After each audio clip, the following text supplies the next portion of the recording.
आए वो उनको पता लगेगा। अभी तो उन्होंने जुमा 4 दिनों कुछ देखा ही नहीं है जी। मैंने तो 16 महीने जेल काटी है समाज के लिए, लाठियाँ खाई हैं जी। मेरे पैरों के नखून खींच लिए गए, दांत तोड़ दे गए, तारीखें बंद कर दी गई, परिवार से मुलाकात। मैंने तो बहुत कुछ सहा है। मैंने क्या, बहुत सारे उनकी पार्टी में बहुत सारे लोग हैं जिन्होंने सहा है, जिन्होंने पहले नीला झंडा लगाने थे, लाठियाँ खानी पड़ती, अपमान सहना पड़ता था। अब उनको क्या पता है, वो तो अभी तो, अब मैं समझता हूँ ना, जैसे पिछली बार उन्होंने एक बयान दिया, वो इतना जो है अमर्यादित बयान था और इस तरह का बयान था, अहंकार का बयान। अब अहंकार ज़्यादा दिन चलता नहीं है। और ये जो आप थोपने की प्रक्रिया है, ये राजतंत्र नहीं है। डॉक्टर बाबा साहब अम्बेडकर ने कहा कि रानी के पेट से राजा तैयार नहीं होगा, राजा बैलेट बॉक्स से तैयार होगा, आपकी वोट से तैयार होगा। तो अगर आप किसी को थोप दोगे तो जनता को तय करना है। लोगों ने मेरा संघर्ष भी देखा, लोग उनको भी देखा, और मैं तो कहता हूँ अच्छा है ना, आए हैं, अब मेहनत करें। अब सीधा सा हो गया ना, अब एक तरफ चंद्रशेखर आजाद है, दूसरी तरफ वो है। अब जनता को तय करना है कि वो किसके साथ है, कौन आदमी संघर्ष कर रहा है, कौन लड़ रहा है, कौन सिर्फ जो है चुनाव लड़ने आ रहा है, कौन दुख सुख में। अब देखिए इंदुशेखर का इतना बड़ा मामला हो, मेरे आज भी याद है मेरठ में जब मैं उनके परिवार के पास गया।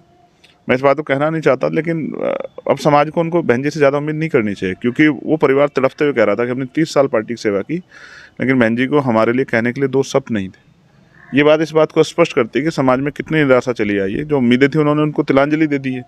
तो अब आज़ाद समाज पार्टी भीमार में जो मेहनत कर रही है, और मुझे लगता है कि वो मेहनत जो है जल्द समाज के दिल में जो उन्होंने प्यार विश्वास पैदा किया वो आगे बढ़ेगा। और जितनी साजिशें आज़ाद समाज पार्टी के खिलाफ होंगी, हमारे नेता के खिलाफ होंगी, ये इस बात का पैमाना कि हम आगे बढ़ रहे हैं। कि बानसूर पे हमारी वोट किस पार्टी ने काटी, अगर ना काटी होती तो हम लोग विजय हम हासिल करते नहीं करते। हम वहाँ 7,000 से हारे, 12,000 वोट हमारी बहुजन समाज पार्टी के लोगों ने काट ली। वहीं सेवड़ा में हम लोग जो हैं 11,000 के लगभग से हारे, और 12,000 करीब वोट जो है बसपा का प्रदेश लेके उन्होंने हमारे प्रदेश को हराने का काम किया। तो ये जो वोट काटने का काम है ना, अब ये जनता अब ज़्यादा दिन इसको स्वीकार नहीं करेगी, और जनता इसका जवाब जो है ना, वो वोट की चोट से आज़ाद समाज पार्टी के समर्थन में देके भाजपा कांग्रेस को भी और इन दलों को भी देगी जो परिवार तक सीमित होगा। बहुत सारे कांग्रेस के लोगों ने मुझसे कहा कि भाई आप अगर ना लड़ते तो हमारा फ़ायदा हो जाता। तो मैंने कहा भाई आपकी तो सरकार थी, आपने हमारे लोगों का कितना फ़ायदा किया, तो मैं आपका फ़ायदा देखूँ, अपने लोगों का फ़ायदा देखूँ।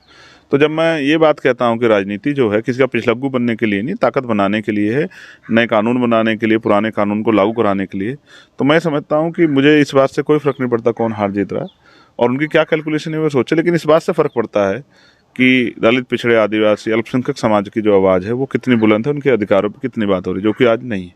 तो इस ना को हाँ में बदलना और उस जो मनोबल गिरा है उसको उम्मीद में बदलने का काम आज़ाद समाज पार्टी संघर्ष से करेगी। और बहुत जल्द जो है हम लोग पूरे प्रदेश में और देश भर में यात्रा शुरू कर रहे हैं। उस यात्रा के जरिए हम बहुजन समाज के लोगों के गिरे हुए मनोबल को उठाने का काम करेंगे, उनको जागरूक करके पुनः उसी विचारधारा पर आधारित आंदोलन को जो माननीय काशीराम साहब ने चलाया, जो ज्योतिबा फूले साहू जी महाराज ने चलाया, उसी आंदोलन को जो बाबा साहब अम्बेडकर का आंदोलन था, उसी को हम लोग कामयाब करने का काम करेंगे।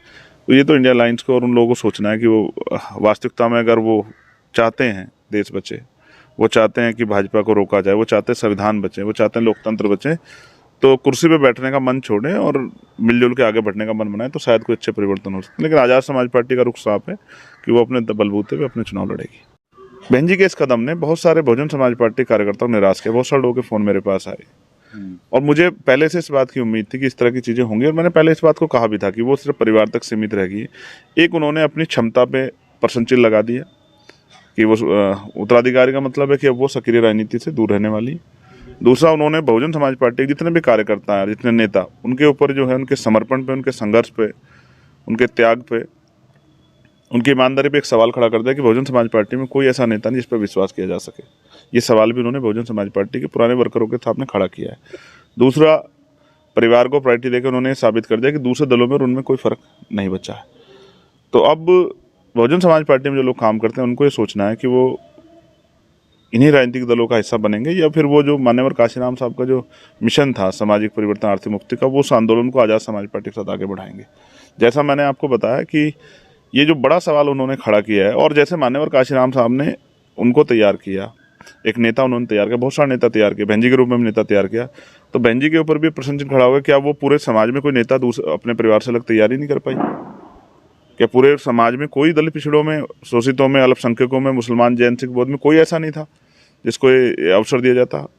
तो अगर ऐसा किया जाता तो मैं मानता कहीं ना कहीं मिशन अभी भी है, जैसे काशीराम साहब ने उनको सौंपा और उन्होंने आगे अवसर दिया। लेकिन वो परिवार तक सीमित होने से पता लगता है कि अब बहुजन समाज पार्टी में कोई मिशन वगैरह बचा नहीं, और उनका अंतिम लक्ष्य जो है वो परिवार तक राजनीति को सीमित करना है। इससे समाज का नुकसान हो रहा है।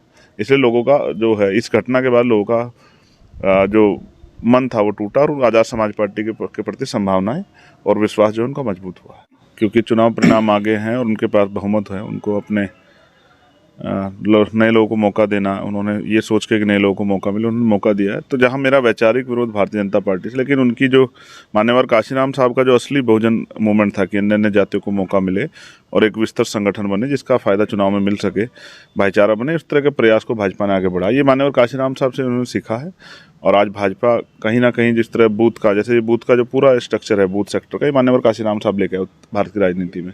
तो अब वो बूथ से भी नीचे गई है। तो हमारे महापुरुषों से सीख के भाजपा आगे बढ़ रही है और हमारा प्रयास है कि हम भी अपने महापुरुषों से और जो आज भाजपा कर रही है उससे भी कुछ जो है, कभी कभी आदमी को भले ही वैचारिक विरोध हो लेकिन सीखना चाहिए। एक अच्छा प्रयास उन्होंने किया है और उनका पूरा लक्ष्य 2024 है। लेकिन जहां आप बसपा की बात कर रहे हैं, ये उनके नेता का फैसला है कि उन्होंने पार्टी का हित सोच के किया होगा। लेकिन सच ये है, वो जो झूठ बोलते हैं उसको भी अब वो झूठ भी जनता के सामने क्लियर हो गया। जैसे उन्होंने कहा कि ये बहुजन समाज पार्टी, ये पार्टी राजनीतिक दल बाद में मिशन है, तो मिशन तो अब कहीं है नहीं। मिशन होता तो मिशन के साथ विचारधारा के साथ खड़ा हुआ जाता। मैंने तो उनका मैं भी सुनता रहता हूँ जब ये सब चीज़ें, मैंने एक अपना ट्वीट किया। वो जो ट्वीट में मैंने कुछ नहीं लिखा, वही लिखा जो उन्होंने बोला। उनका एक बयान है कि भाई जब उन्होंने एक बड़े नेता बहुजन समाज पार्टी के श्यामा प्रसाद मौर्य जी को निकाला, वो इस मूवमेंट के विचारधारा के बहुत बड़े नेता हैं, ये आरोप लगा के कि भाई वो परिवारवाद कर रहे थे, अपनी बेटा बेटी का टिकट मांग रहे थे। लेकिन अब आपने जिस तरह से बहुजन समाज पार्टी के महापुरुषों का जो सपना था उसके साथ जो विश्वासघात किया, इसका जवाब भी बहन जी को देना चाहिए। आपने अपने भाई को राष्ट्रीय उपाध्यक्ष, खुद राष्ट्रीय अध्यक्ष, वो हमारे नेता, मैं फिर भी उनका सम्मान करता हूँ, भाई भतीजे को उत्तराधिकारी, अपनी जो है ऐसा बताया जा रहा है कि अपनी जो उनकी आनंद जी की पत्नी है उनको कोषाध्यक्ष बना दिया। तो ये जिस तरह से एक परिवार की पार्टी बना के रख दिया है, ये इससे जो है नुकसान हुआ है। आज मुझे उन बहन जी की वो बात याद आती जो मैंने ट्वीट किया कि भाई काशीराम जी से प्रेरणा लेके अगर निस्वार्थ भाव से राजनीति करनी है तो ये सब जो है परिवार को दूर रखना पड़ेगा, नातेदारों को दूर रखना पड़ेगा। लेकिन आज इसका मतलब दो चीज़ें मुझे लगती हैं, क्या तो बहन जी निस्वार्थ राजनीति नहीं करना चाहती, या उन्होंने काशीराम साहब की प्रेरणा को तिलांजलि दे दी है कि वो काशीराम साहब के आदर्शों पर नहीं चलना चाहती, अपने परिवार को अवसर देके। एक सबसे बड़ा सवाल, इस वीडियो को लाइक करें, हमारे चैनल को सब्सक्राइब कर बेल आइकन जरूर प्रेस करें हमारी न्यू वीडियो सबसे पहले देखने के लिए।